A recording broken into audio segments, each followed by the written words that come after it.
Gold prices started the session off rather quiet. We saw a modest uptick, then a downtick, trading pretty much sideways, waiting for the FOMC statement, press conference, and forward guidance. And when they got it, gold prices exploded to the upside, trading as high as $1,750. Now, going back to March 8th, we were trading at $1,678. So that's about a $72 rally in gold since that time. A lot of that came after the Fed announcement, given the movement in the dollar. The dollar got hit. We saw the dollar collapse. That obviously is very helpful to gold. Gold prices moving up, maintaining that bullish momentum it's seen going back to March 8th, not giving much of it back even when the dust settled after the FOMC and after the dollar declined.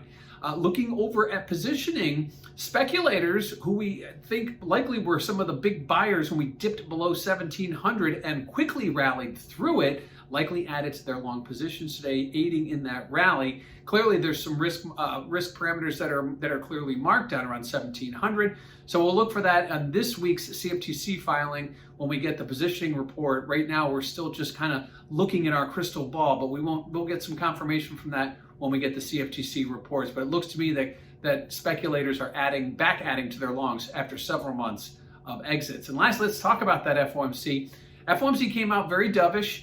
Dr. Powell came out. He was very happy with the improvements in the economy. What we've seen, obviously, since the Fed's done a lot of heavy lifting over the last year, lowering rates to zero, adding a lot of asset purchases. They like what they've done, and they're not going to change anything in the near future, looking for a first possible rate hike, not until 2023. Now, we already knew that, but the market had been pricing in inflationary fears. You look at the steepness of the Treasury curve, you look at the declines that we've seen in gold, and right now the Fed's really not concerned about that at all. They're going to stay the course, and at this point, that is enough to get gold out of this rut it's been in really since the beginning of the year. So the Fed helping gold prices today with their dovish tone. Obviously, that exacerbated some of the downside in the dollar, which also helped gold in the long run. So gold prices seeing a big move since March 8th, and now that we have the Fed on their side, it doesn't seem there's going to be many obstacles ahead. Clearly, we're going to have to continue to watch the data. Clearly, we're going to have to continue to watch interest rates, but a good day for gold hitting a high of $1,750.